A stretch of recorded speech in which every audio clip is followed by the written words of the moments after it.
Welcome to Tripping Over the Ottoman. I'm David Van Deusen here with my co-host, Abby. And David and I are two super fans from two totally different generations that deep dive into the episodes of the one thing that unites us. And that is the Dick Van Dyke Show. And today we're going to be taking a closer and a very special look at another great episode of the show. And that is one from season 2 called A Bird in the Head Hurts. And the reason it will be extra special today is because we're joined by special guest Larry Mathews, who of course played the role of Ritchie Petrie on the Dick Van Dyke Show. Welcome, Larry. Hey guys, how you doing?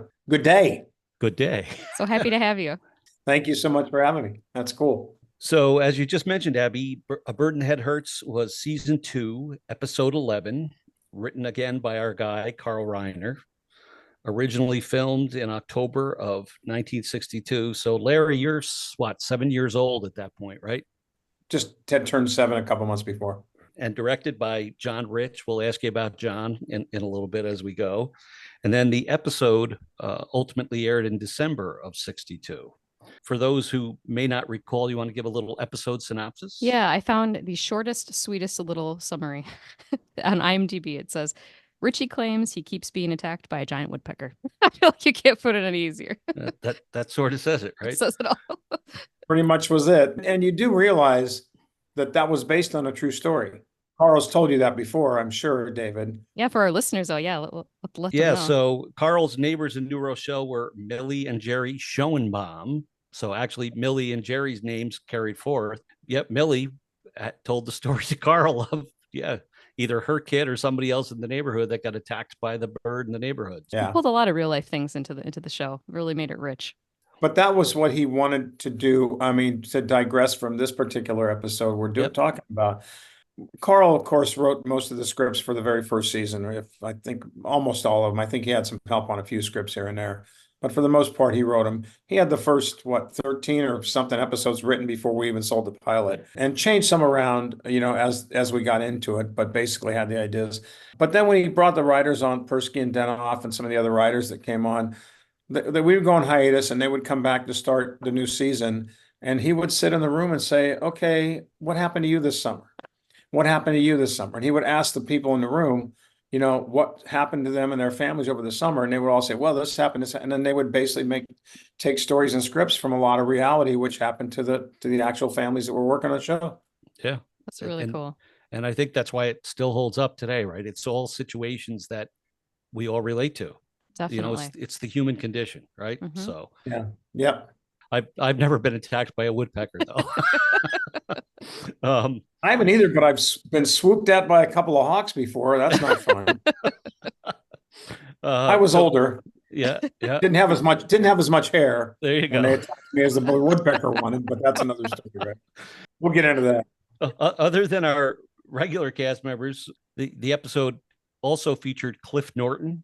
Mm-hmm. And Cliff Norton was only in the single episode of DVD show, but he was well known and recognized for his appearances in many other television shows: Jack Benny, The Munsters, My Favorite Martian, Hogan's Heroes, That Girl. I mean, the list goes on, including a number on Bewitched. And I really like Cliff's part. We'll talk about when we get there, and sort of his little joke that he has at the end that he just can't get enough of himself. So right.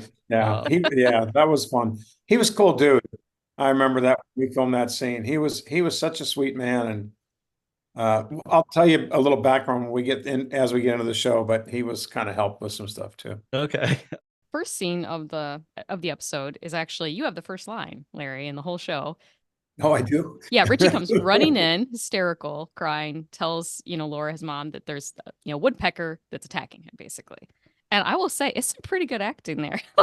I like watching you, did you have was the director telling you anything special, or where did that, I just felt like you did such a good job of opening it. Yeah, your line was, he bit me in the head. He bit me in the head. You seem genuinely distressed, No, it was pretty fun. I was pretty good at it because my dad used to beat me, so I could. No, I'm just kidding, folks. It's not true. Actually, it is. I'm Sicilian, but it's another story too. Next week on Tripping Over the. Yeah, exactly. Therapist coming in, very good. It's funny. That was the second season, so we already had a season under our belt. And to kind of go back to the beginning of the show, and Dave and I have talked about this, you know, casting me came down to me and another kid. And Carl went with me because he felt he wanted like just somebody who had never done any professional acting, a new, bright, just a young kind of innocent person that could just become Ritchie and just bring that, real life kind ofness to the show, right? And I think that's why he did that. And he said that, over the years, and it worked out great. The first year, I have to go back, to think that I did take some acting lessons before I got the part in the Dick Van Dyke Show. And I love just playing other characters. I'm one of 7 children. So for me to escape into another world was a wonderful thing, without having to deal with my family. And I don't mean that in a bad way. I'm just saying that's, with 7 kids and your parents. Sure. So that was kind of fun. And I dug it, and I really enjoyed just being Ritchie and just kind of being that character, my alter ego, as it were, right? And so, but along the way, I got help from everybody because they were all really wonderful. John Rich was just spectacular to me. He was a great teacher. He helped me a lot through my early scenes in the first years. Mary also would be very contributing and help me out as we were doing scenes, suggest things. Dick as well, Mary a little more. And of course, Rosemary, who, ultimately I was probably the closest to of the whole cast, as the years rolled on, would be also there to kind of give me a little help and advice as a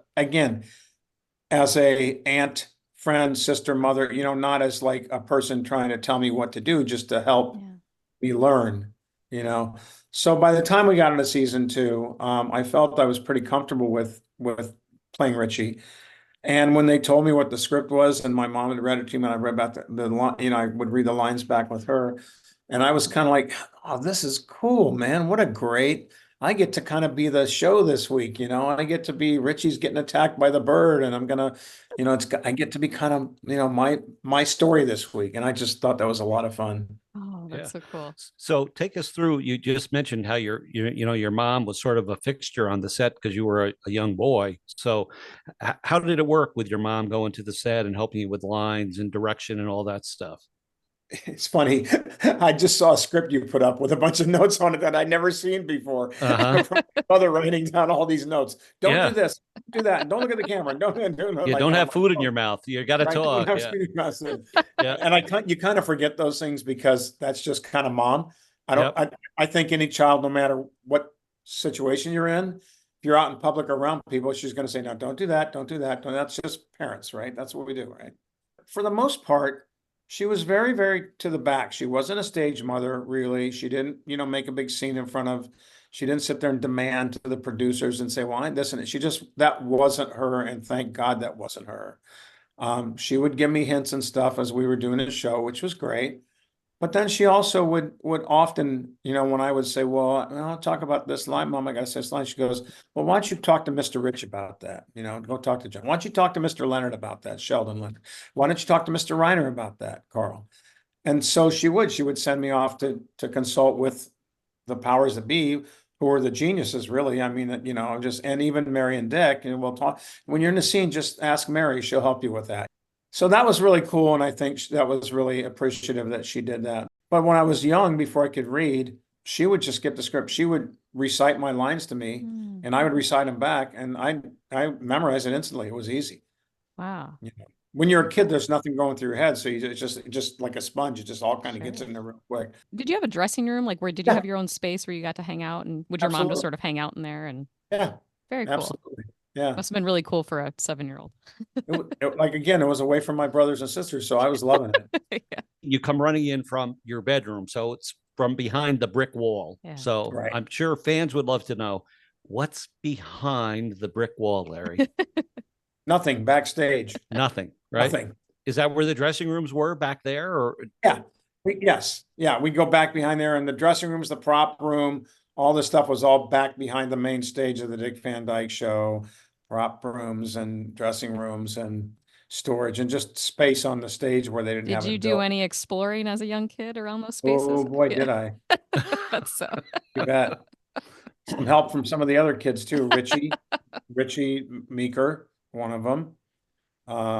Barry Van Dyke. one of them. Other kids that were in and out of the show, Peter Oliphant when he was there, Yeah. who played, Freddie. you know, Freddie Helper, the neighbor. And yeah, we would go get in as much trouble as we can get away with. Yeah, absolutely. Cool. So I'm envisioning, so you come in the front door and it's a step up, right? And that step remains as you go behind the brick wall. At some point, that just falls off down to the level of the cement floor of the sound stage, Yep. right? Yeah. Oh, cool. Yeah, it So does, yeah. before you get to the kitchen again, Ritchie comes in pleading with Laura. He bit me in the head, and she's not really sure whether to believe him or not, and back and forth. We transition to the writer's room where Rob and Sally and Buddy have a totally different bit, nothing to do with it, but it's a really good bit. It's a bit I call musical sandwiches. Yeah. Which is like kind of a take on an old vaudeville kind of early Abbott and Costello type of, who's on first type of bit, where they basically all each have a different deli sandwich, but their orders are mixed up. So everyone's ingredients are on the wrong right. bread, That's right. So somebody's got a hamburger on rye and somebody's got corned beef on a bagel, that type of thing. And Yeah. they do this a few times in the show. Like I know there's one episode in season 1, the Who Owes Who What, and they do the money exchange. Yep. Where they're like, you give me $1 for, that kind of thing. So that I like when Carl harkens back to these old vaudeville type stuff. It's really, really fun for me. It takes you back, And they did it so well, right? So I mean, well. you're entertained. And, finally Sally says, when they figure it's all screwed up, I think we ought to strip our sandwiches and rebuild them correctly. They do whatever they do and this and that and that. Everybody's ready to eat their sandwich. And she says, hold it, right? I got a bagel sandwich on rye. So, also think about where Maury and Rosemary came from, which is a Yes. vaudeville background. Definitely. And that kind of like, I don't want to say slapstick, but kind of like that. It's because it's not slapstick, but it's that kind of interactive kind of comedy where bum, bum, bum, bum, bum, bum. Mhm. And Carl would write that in as part of the show, but often, however they did it would be just as we were rehearsing, they would also do other things, to kind of Cool. just basically move it along and improvise and make it better. I can imagine. Yeah. There's a if anyone is curious, there's a great vaudeville documentary, and both Maury and Rosemary make appearances in it. I think it's from PBS, can't remember, but it's a good one. Yeah. It's very cool But when they bring that to the show. I love that scene. And then in the very end, Rosemary finally discovers that Sally discovers that Buddy has all these parts of her sandwiches, and she lifts the lid up and she reaches in and flips his hamburger over, does whatever.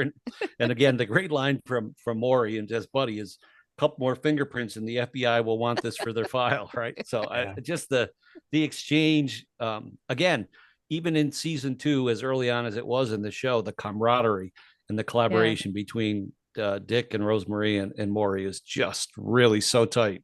I could watch that scene all day. I could watch them just do their thing all day long, It was almost instant when we started doing the show that they were like that. Yeah. It was like they just kind of clicked. It was such a great chemistry, which I think, speaks to the genius of Carl Reiner. I mean, casting the cast he did.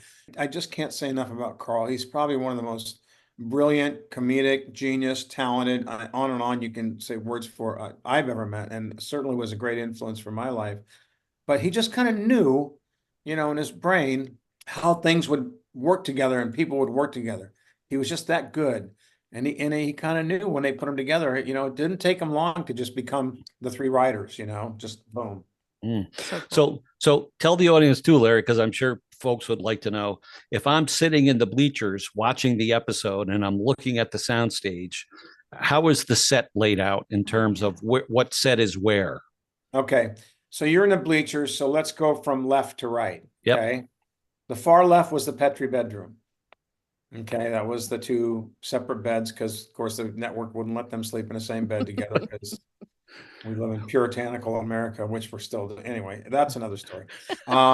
next week. And then coming right, the next, which the door came from the bedroom into the living room set, that was there.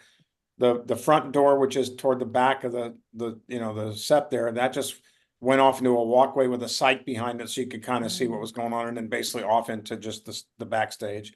As we talked about earlier, David, when you went behind the wall where Ritchie's room was, that was just also just into the backstage. And there was a door that opened up into like an office behind the Petrie living room, and that was also just into the backstage area. Oh, cool. So continuing right, Then you went through the door, it just like it is when you see it on the show, into the kitchen.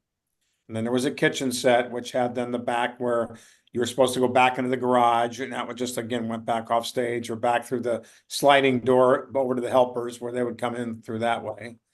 And then the very far right was then the writer's office, and that was our sets basically. Now, what if you Yeah. had your bedroom in one of the episodes, like Richie's bedroom? We would build a swing set. So we did. We had the bedroom in a couple episodes. There was a few, obviously, Never Name a Duck, which we've talked about, and another one called what was it? Where they had the FBI wanted to Oh, come yeah, in and use Richie's bedroom for surveillance. Man for my uncle, or Yes, yeah. that's a great one. And so they built a bedroom for that one. So those were swing sets that they would take, and we would basically either put them over next to the Petrie living room because we had space over on that side, or on the other side of the office, depending on where the space was good enough to build the swing set. I hope you fans are enjoying this behind the scenes tour that we're having, because I know there's questions that I always wanted to ask. Definitely. So we finally sort out our sandwiches in the office, and the phone rings, and it's Laura to talk to Rob, trying to explain to him that, Richie's been bitten by the giant woodpecker. And after some conversation where actually he believes Ritchie and Freddie had a fight, he thinks he's figured it out that, now Richie's a sad little boy with a giant imagination, and there is no such bird. If I can just go on a small tangent here, Dick Van Dyke on the phone, he is a master. I am certain he's talking to someone else every time I see him on the phone. And I remember there being an interview, Larry, where you mentioned that when you were doing the Dick Van Dyke Show Revisited. Yep. And that Mary Tyler Moore had come to you and said, what you're doing on the phone, it's really good. And I often wonder, I'm like, well, probably because he learned from the best from watching Dick Van Dyke all those years. I mean, they're all good on the phone, but he's a master, When you listen to those, when you watch them film and you see us rehearse and do that, listen to those people be so, especially Dick, so amazing at that. And Mary was amazing too. Don't get me wrong. Mary was incredible at it. You do pick some of that up. And Mary said to me, referring to what you just talked about, she says, no, you're so good at that. I can't believe you're so good. And I said, well, thanks. I tried to do the best. And Mary said, no, you don't understand. She goes, you're brilliant.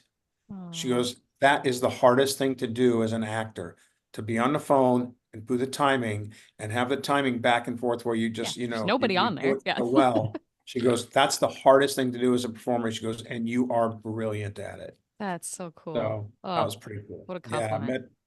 Yeah, brings tears to my eyes. Yeah. How she gave me that compliment. Yeah. I also saw a blooper once where Dick was on the phone in the scene, and then they yelled cut. And he goes like, just a minute, he hangs up as if he's on the phone with somebody, and everyone, and I thought he could do that because he knows he's doing it so well. Oh, he it is incredible though. You'd swear that there's somebody on, and it's just the pauses and the getting cut off by someone who supposedly is interrupting you on the other. It's just unreal. Masterful. Yeah. He was a genius at it. He had probably more of those moments during the whole series than anybody when he was on the phone like that. I think where he called up, there was one where he was calling about there's something, and they finally picked the phone. He was, this is a little old lady, and I'm calling because my dog is, getting, and they're like, and all of a sudden he responds, goes, that'll get him here. Remember that episode? That's this episode. That was Yeah. Burnett. Okay, yeah. He was just great. So they're talking on the phone now. Rob and Laura are talking, and I think that, we'll just say, I think it's very beautiful that Carl writes how he writes for Rob and Laura, that they're like a loving couple that actually speak to each other with respect, and also that Rob's like an invested dad, like he cares about his work, but he also cares about his family because he's at work and he's on the phone trying to work out the problems. And I find that so touching. I appreciate that. We're near the end of the scene, and again, there are a couple good lines here from Buddy, and he said, why your kid makes up all these weird stories about being attacked by big birds? Because you live in the suburbs. If you lived in a city like any normal kid, he'd be attacked by a nice street gang. Right? It's great. There's some great lines. Anyway, Rob firmly believes through this discussion that by the time he gets home, Ritchie will have forgotten all about the bird and life will be back to normal, right? So on we go to home. Ritchie's running in again, this time out of the bathtub, I believe. He's got his robe on. You're running out of your bedroom in the bathroom and claiming that the woodpecker's after him again. He was on your bedroom dresser, pecking at the things on your desk kind of thing. And I love the bathtub too. They use that a lot in the show, like somebody's being in the bathtub or washing their hair. It's just kind of funny. Real life. Again, real life. Yeah. Abby. You know, think about that. That's yeah, totally. So Laura says, well, where's the woodpecker? And you said, well, he flew away. You know, he flew out the window. And so she sort of looks at him like, okay, you're making it up. You won't go back to the bedroom until she closes the window. Back to the tub you go to get more pruny toes or whatever that you have, right? Right. Well, and then Rob and her start to talk there and come up with all these many theories of like, what is exactly happening here? You know, they thought he had a fight with his friend and now he doesn't. So what's going on? And the name Schoenbaum actually reappears here. He basically decides that maybe Ritchie's carrying a torch for his teacher who just got married. And then maybe that's the cause of his, distress. And then Rob tells the story of when he was younger, he, had a crush on a teacher and then she became his Schoenbaum and, he had to like deal with her getting married. And so that name, Carl pulled that right in there from his real life neighbors, which is so cool. They must have been like, oh, cool, my name's on the show. Yeah. Brilliant. They finally, though, determined that it must be that Ritchie's upset because Freddie said the Alan Brady show was rotten. And you're not proud of your dad because he's a rotten writer. Which is a theme that comes up a lot.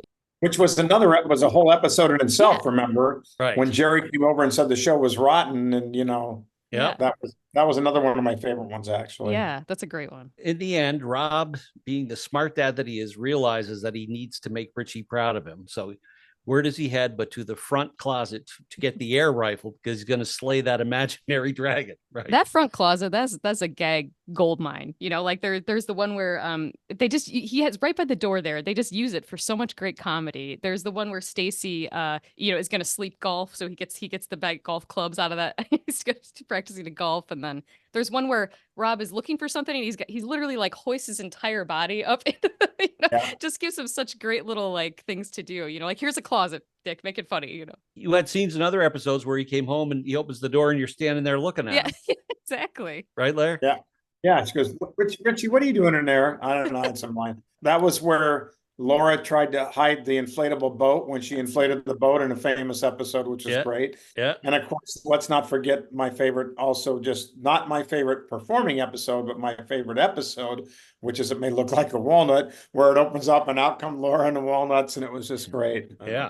That's both of your favorite episodes? I didn't know that. That's very cool. Yeah, it is. You share that.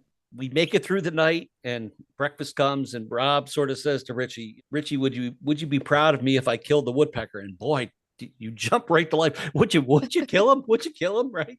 And then he asked, would you be more proud if you wrote a good television show or killed the woodpecker? And of course the answer is kill that woodpecker, Daddy. Kill the woodpecker, of course, as a kid.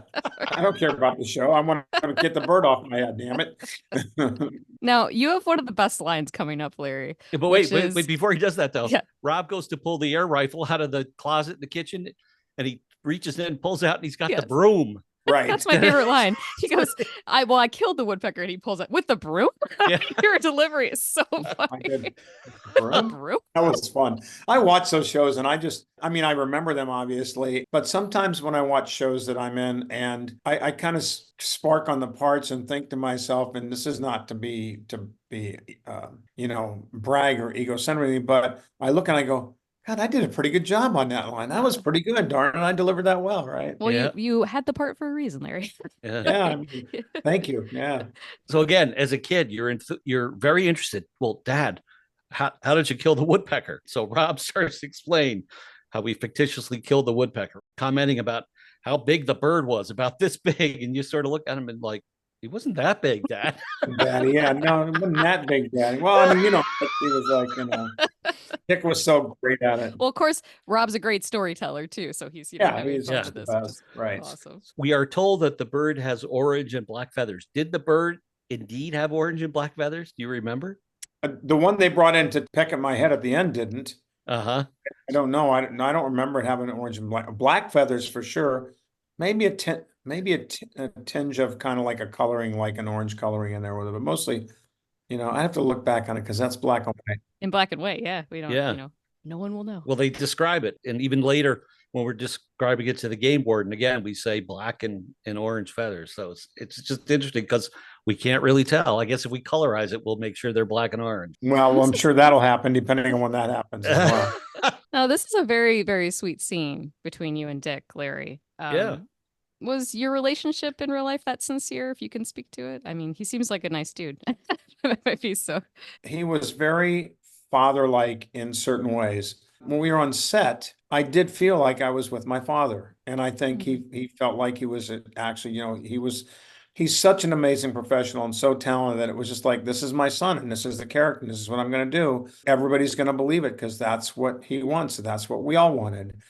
And the same with me, because my father and Dick were about as opposite as you could possibly get. I mean, my real father is Sicilian and, and just had the temper and, shorter and, stockier. And all of a sudden I get to pretend that this is this amazingly like tall, wonderful, sweet man. It's my dad. I was like, I love this. This is great.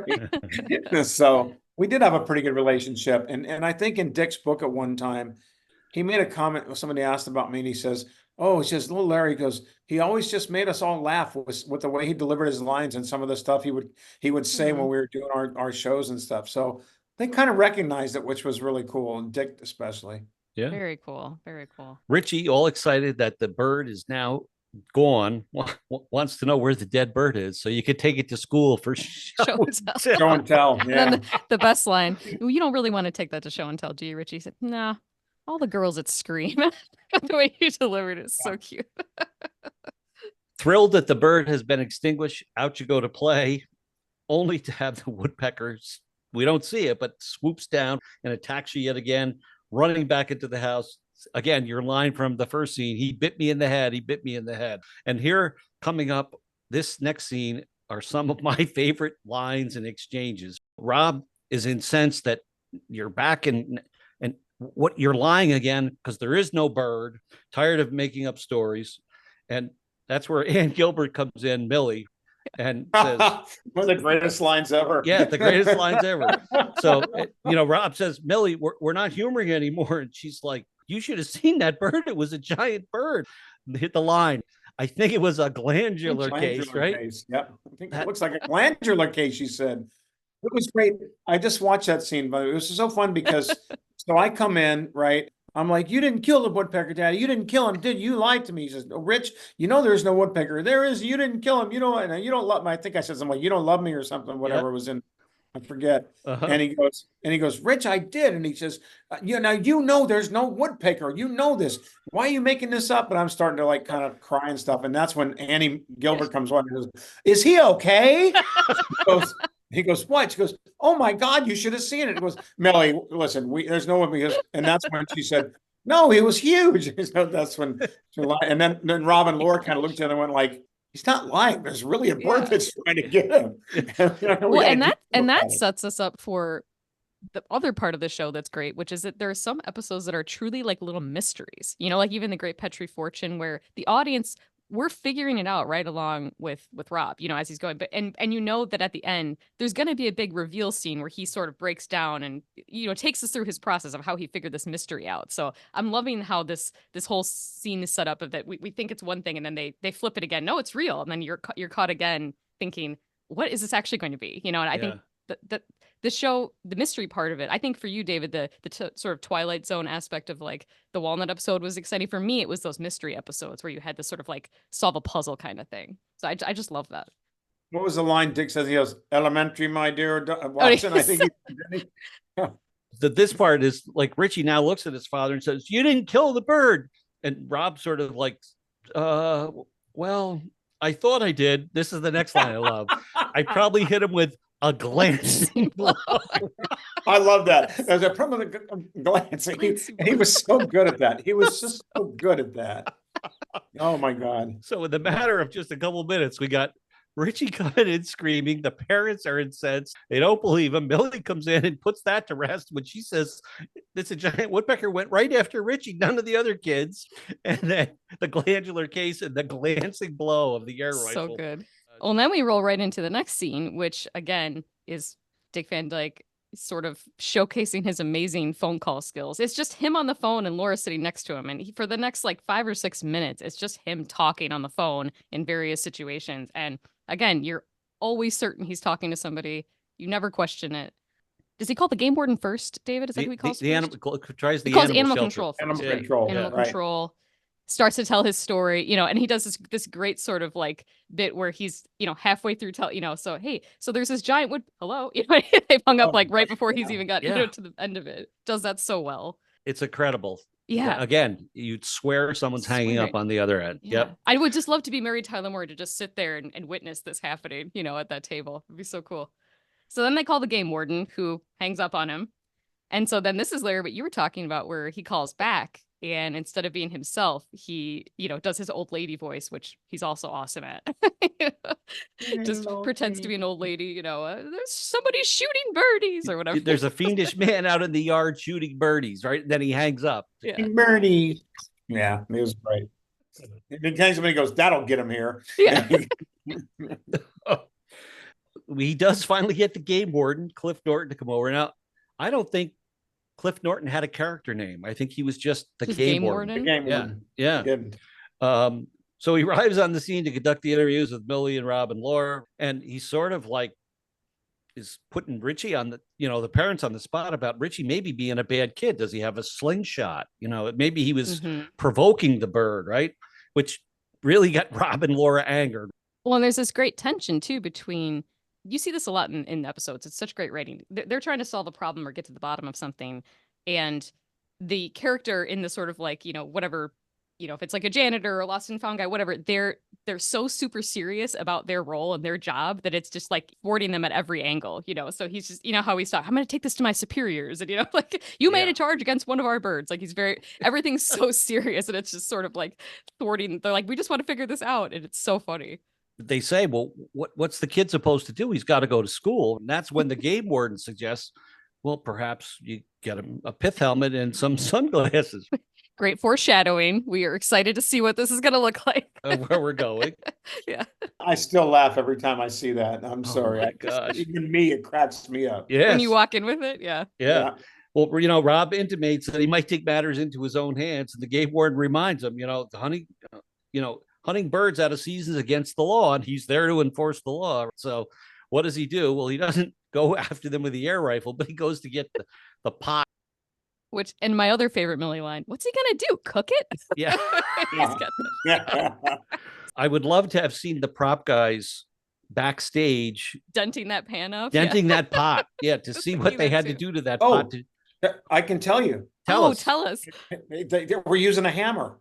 Oh, really? The hammer just beating us. We had like 3 or 4 pots, and and they would do like two different ones where they beat one a little bit, one a lot, and then they just smashed the.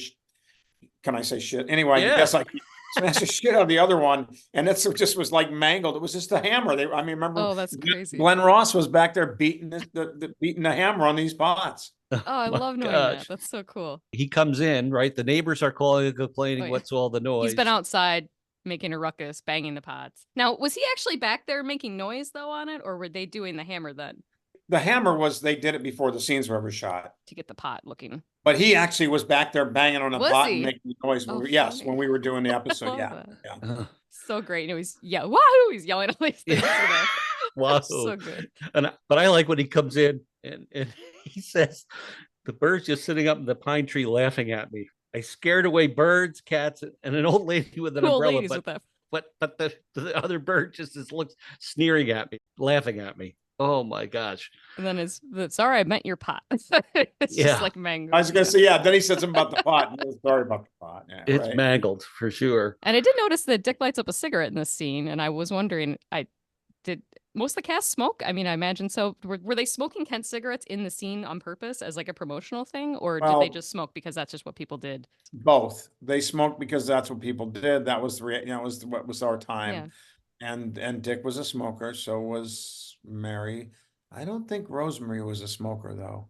But Dick and Mary were. And then of course Kent Cigarette was our sponsor. So whenever we had a chance to light up a cigarette, it was kind of natural. It was always intriguing to me. It was the error, right? But on the coffee table in the living room was a little container that just had cigarettes in it. So that was like a courtesy to a guest that came over to sort of like help yourself to a cigarette from the coffee table. Yeah. And as time goes on, it looks weirder and weirder to me when they're smoking it. When I was a kid, I didn't really notice, most shows showed that. But now that when I go back to it, I'm older, I'm like, it does seem a little different now. You watch it differently. But. You know the behind the scenes of those cigarettes, don't you, David? With Barry and I, So it was where they had them always filled up. The prop people kept that, what you saw, Abby, was filled up. Mhm. And there was lighter, and then there was also like old wooden matches that we'd have. So I used to go into the prop room and sneak some of the old wooden matches, and then Barry and I would go steal cigarettes when they weren't filming, when it was dark, when they were in the off scene or something.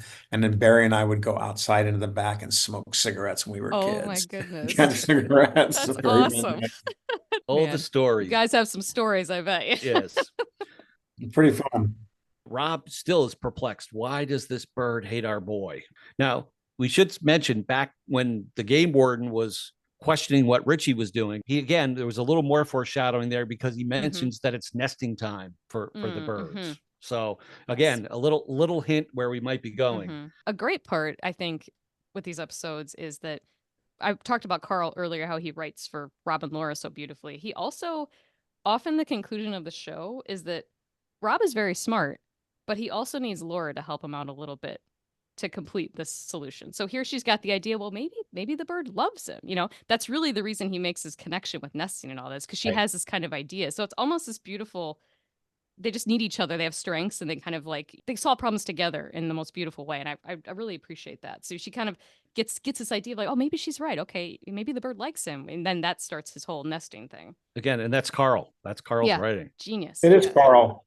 And keep in mind that because of when we first started in the first season, Dick and Mary's chemistry was so instant between each other and so genuine that it was easy for Carl to make them, the team, where they had each other to basically help each other with life. Yeah. And it was just brilliant. Yeah, the chemistry is unbelievable. Well, Rob heads for the garage because he thinks he knows there's that bird cage in the garage, and he's going to try to catch him a bird. But now comes like our favorite scene where, you arrive home from school and front door opens and in comes Laura and Millie. And you're like, the bird isn't outside, so maybe he's in the house. I'm not coming in. They fakely look around the room and say, well, there's no bird in here, right? Right. So in you come wearing your pith helmet and sunglasses. Do you remember trying that on for what do you remember about that whole costume, Larry? Absolutely. I remember they said, okay, you're coming to pit them. And I said, okay. They said, but the helmet's going to be so big, it's going to go down over your eyes. I said, okay. We're going to put these sunglasses on. Now the sunglasses were attached to the pith helmet. Oh, I didn't know that. If you watch when I take it off, the sunglasses come off with the pith helmet, right? They kind of attach them. So when I took it off, it all came off together. And I remember, I think it was Mary and John Rich. They said, now remember, because we're in front of a live audience, right? Yep. They said, remember, when you come in, people are going to laugh. They're going to start laughing. Wait for the laugh, Rosemary. Yeah. Who said, and then make sure that after that, and if you look at it, Bud Mullen, the genius he is, who was our editor at the time, they were hysterically laughing. And you could see me start to like kind of grin and smile a little bit with the pith helmet, and then they cut away. And then when he came back, I'd kind of got my composure back after the laugh. And that's when they took the pith helmet off. It's a huge laugh. I mean, that's one of the biggest laughs. Yeah, it's humongous. I was so surprised. I was like, wow, they loved it. You can almost just a hint of a little smirk, baby. Right. And I swear you can almost see your stomach like a belly laugh that you also pulled in. Oh my God. Maybe. No question. Rob comes in then, right? Are we at the part where Rob comes in with the cage? Yeah, he comes in with the cage. He's got the bird in the cage, this infamous woodpecker. Richie, he freaks out, You've been terrorized. You go running for the couch and a pillow. Yes. Right. Yeah, that's right. Yeah. And then he comes in and now, did you get to see this bird or know this bird at all on the set? Oh, yeah, cool. They showed it to me before, because when you want to get into the pecking my head story, David, because it's going to come. So let's wait till we get there. Yeah. But in answer to your question, Abby, yes, I had seen the bird and we had been rehearsing and the bird had been with us during the rehearsals. Cool. So, cool. Yeah. And if anybody out there is interested, it was apparently not a woodpecker. I got this information off of a Reddit forum where there's some bird enthusiasts who are deciding what kind of bird this actually was. They said it appears to be I believe you say tropial, a Venezuelan tropial, which is the national bird of Venezuela, apparently. That they look very much like the orange and black woodpeckers that they were pretending that it was from in the United States. So I don't know. Very interesting. Interesting. I love that someone paid attention to that. It's actually true. It was not a woodpecker. They're Oh, right. cool. It was just a different bird because they wouldn't use a woodpecker because the beak is so sharp on a woodpecker. They didn't want it to hit. They didn't want it to break skin or hurt me when it actually went to my head. That makes sense. Thank God for that. We would have had a different story. So Rob then, here's the line you were talking about earlier. Rob proceeds to explain how he captured the bird using the hairbrush as bait to lure it into the cage. I love these reveals where he's giving you all the puzzle pieces, and it's so fun. And then he's precisely, my dear. I think that's what he's. Precisely, my dear. That's exactly what he's saying. Just like Ronald Coleman. Yeah, and it's just like Ronald Coleman exactly.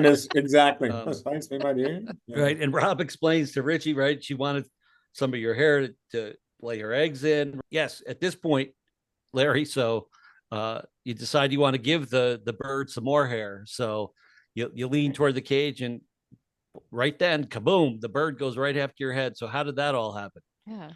So that was another dramatic experience when it first started on it. Sorry for rehashing this. Oh, no. It was all fine because at the end anyway, let me go to it. So remember they said, okay, at the end of the scene, Larry, I think John Rich was telling me, maybe Carl, at the end of the scene, you're going to like lean over to the cage and put your head down there and kind of grab your hair because you want the woodpecker to take some hair for your nest. Because now you like the woodpecker because they're building a nest for their children. You like the children and that's all kind of cool, right? I said, okay.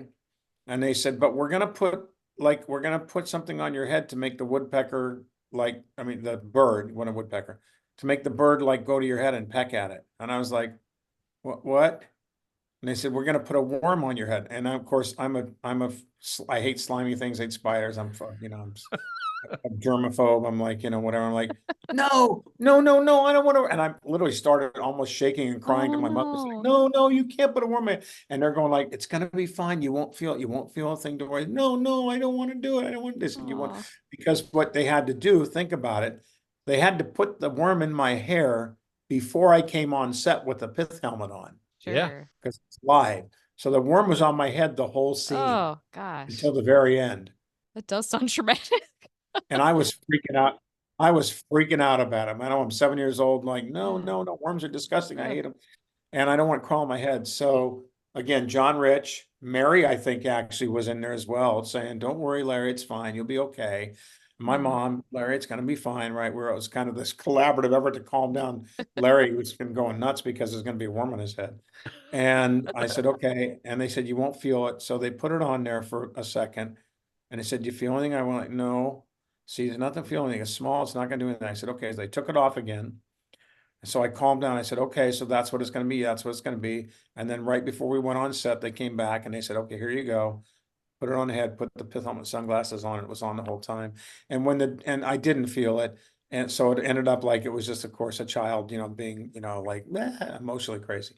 And I never felt it. And when the bird actually went, and the other thing I was worried about, I said, well, he's going to hurt me. Is he going to like hit me in the head and, like hurt me when he pecks me at the head? And they said, no, they won't. They'll just get the worm. And that was it. I didn't feel a thing. Wow. I didn't feel a thing when the bird went to my head. I didn't feel a thing worm. So it all worked out well. But boy, that was a core memory. Pre-scene trauma that I had. But it worked out all great. And actually, your reaction at the time, it almost was like you were so used to it at that point that it was kind of fun that the bird did it and did what the bird was supposed to do. Once they put it on my head through like before we actually did the scene, and I didn't feel anything, I was like, because pretty good, people are pretty good about that. They freaking know when you do something, sometimes they go like, well, that wasn't bad. I didn't, it's the same as a kid. I'm like, oh, well, okay, that's fine. We change so quickly because we're kids. And so once I did, it was just easy and it was fine. But yeah, I remember that. Now, would you have done that in dress rehearsal too? Did you do the worm in dress rehearsal too? Or didn't they do that? No, we only did it when we actually shot it. Interesting. Yeah. Again, some spontaneity to the whole thing. Right. Right. Well, and then we go on to, I guess, the final scene of the episode where Rob and Laura are with the game warden again in the living room, and the bird's in the cage on the table, and the game warden's talking about where he's going to donate the bird, your Bronx Zoo, things like that. And then we see Ritchie enter with the pith helmet on. And he's got this bag that he gives to the warden and says, this is a bag of my hair that I got a haircut. And, I want to give it to this bird every few weeks. I'm going to send her this package, Right. And I noticed when you Rob takes the pith helmet off you. And I bet they just like wet and combed your hair, huh? To kind of look like you had a haircut, I imagine. It was Probably. Yeah. It was pretty good. The game warden, right, says, "Oh, this is not a care package; it's a hair package." A hair package. The only time he laughed in the whole show, Right. the only time you saw him smile when he cracked his own joke at the end. We were talking about that earlier, right? Well, and Carl's great at writing that because there's so many other episodes where there's some like sort of expert or professional, and they always suddenly, because they've met like Buddy or Sally or Rob, they suddenly think they're like a comedy writer. There was like the coin expert who sort of like starts to crack jokes, and they're like, oh God, like, it's always funny to have that in there, which is great. But he says, "Yeah, I could be a comedy writer." Hair package. I think he tells this joke 3 times before you can finally get him out the door and close the door of the episode wraps, right? Just such a great episode. I mean, season 2, the height of Carl, like the writing is so high, everything. Lots of laughs, such a weird and specific storyline, which he's great at, where you just have this very specific thing that only you could get out of real life, almost, and just so good at that. Season 2, what was the first episode of season 2, David? Can't recall off the top of my head, Larry. Do you know? Yeah, it was Never Name a Duck. Oh, was it? That was the first the episode of season 2. It's a great one. And I think that it was fun because I felt I did such a good job. And John, Rich, Carl, Sheldon, Dick, and Mary all complimented me after that scene, saying, "Man, you were really good. You did a great job." It's the only episode of that show that makes me cry. That one. And me too. And me too sometimes Yeah. when I see it. Yeah, there's such a sincerity to your voice and to your acting there that, and also Dick, the way that he's interacting. I mean, you were obviously bringing that out in him too, because of how good you were doing. But no, it was, and they all complimented. And I think during that second season, it kind of made Carl think that he could give me a little more here and there, a little more little parts and a little more pieces of the shows as we went through the second and third season. Now in the fourth and fifth seasons, as you know, it got more into more of the office stuff and more situations with Dick and Mary. And there was less of the family stuff going on in those last 2 years. Although there was some, but it wasn't like the first 3 seasons when we had a lot of family stuff. And maybe Carl wasn't writing as many then at the end. I don't know. He wasn't. Only he wasn't. That, yeah. I'm curious, was there actually hair in that hair package, Larry? Or don't we know? Do you remember? No, it was no hair in there? Like No, walnuts were. We had walnuts in the bag in the walnut episode, though. Well, because I remember I had to shake them. No, yeah. So I had to shake them. But no, it was just, I think they put some cotton or something. It was just something stuck with something. It wasn't actually hair. We are very appreciative of you coming to join us today to talk about this. Maybe you'll come back again and we can talk about Never Name a Duck or another of your favorite episodes. We'd love to do that. I'd love to, especially Never Name a Duck again, which is, I think, just my best performance as a child actor. Yeah. Playing the whole series. And then, there's some other fun ones. I was telling you, A Friendly Game of Cards, which is one of my favorite episodes because of how I and again, we'll save that for that episode too. But there were some funny moments in that they just kind of improvised as well, which is fun. Yeah. And Larry, can I just say, I might tear up here.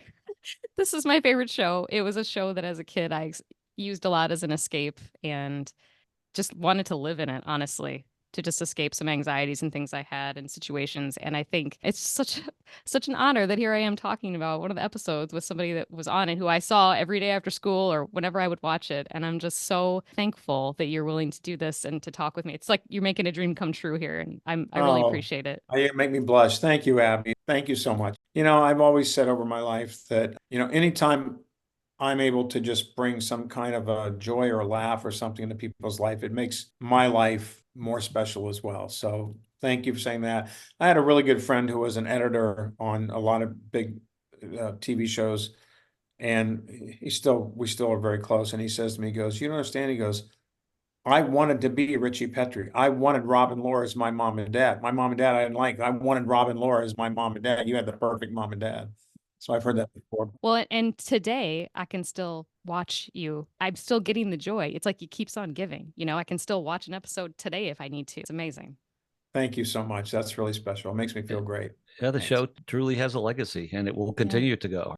Yeah, long after we're all gone, Yeah. I'm sure. We hope you've enjoyed today's look at A Bird in the Head Hurts. And Larry, special thanks for joining us today and sharing your recollection about the episode. And we'll definitely have you back for another discussion on some of the other episodes. Anything for you, Big D. You know that. Not a problem. And just please make sure that you subscribe to our YouTube channel. And after you've subscribed, make sure to click on the little bell icon so you can get notified when new episodes become available. And remember, we're a community, so we value your comments, your questions, and your contributions to the discussion surrounding the show. So feel free to leave us feedback on our channel or send an email to trippingovertheottoman@gmail.com. And you can put in the subject line box 7030, and we'll know what that's all about. I'm David. I'm Abby. Thanks for tripping over the Ottoman with us, and Larry Mathews, Ritchie Petrie, and we'll see you next time.